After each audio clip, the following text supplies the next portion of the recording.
Guys നമസ്കാരം. അപ്പോൾ ഇന്ന് ഉണ്ണിയേട്ടൻ്റെ പിറന്നാളാണ്. അപ്പോൾ സർപ്രൈസായിട്ട് നമ്മൾ കുറച്ച് അറേഞ്ച്മെൻ്റ് ഒക്കെ ചെയ്തിരുന്നു. ഉണ്ണിയേട്ടനും അച്ഛനും അമ്മയും കൂടിയിട്ടാണ് കേക്ക് കട്ട് ചെയ്യുന്നത്.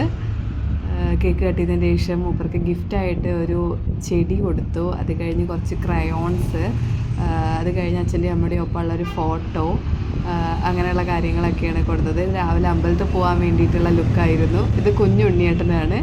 അച്ഛനും അമ്മയും എടുത്ത് നിൽക്കുന്ന ചെറിയ കുട്ടിയാണ്.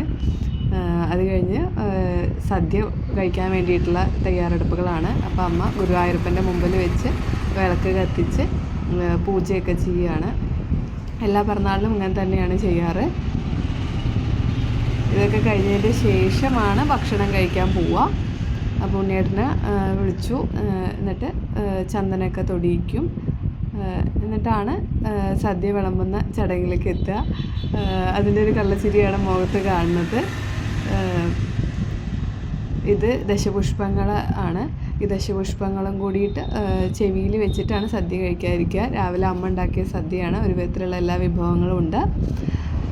അത് കഴിഞ്ഞിട്ട് കുറച്ച് നമ്മുടെ ചടങ്ങുകൾക്ക് ശേഷം ഭക്ഷണം കഴിക്കുന്നു. പാലടയായിരുന്നു പായസം. അത് കഴിഞ്ഞിട്ട് നമ്മൾ ഗിഫ്റ്റ് കൊടുത്തത് ഒരു അവക്കാഡോ ആയിരുന്നു ചെടി. അപ്പോൾ അത് നടുകയാണ്. പിറന്നാളിന് ഒരു ചെടി നട്ടിട്ട് തുടങ്ങാം എന്നുള്ള രീതിയിൽ. അത് കഴിഞ്ഞിട്ട് ഒരു ലളിതിൻ്റെ പേരയ്ക്കയുടെ തെയ്യം കൂടിയും കൊടുത്തിരുന്നു. അതും കൂടി നടുകയാണ്. ഇത് ഉച്ചയ്ക്ക് ശേഷമാണ്. അതോടുകൂടി ഈ പിറന്നാൾ അവസാനിച്ചു.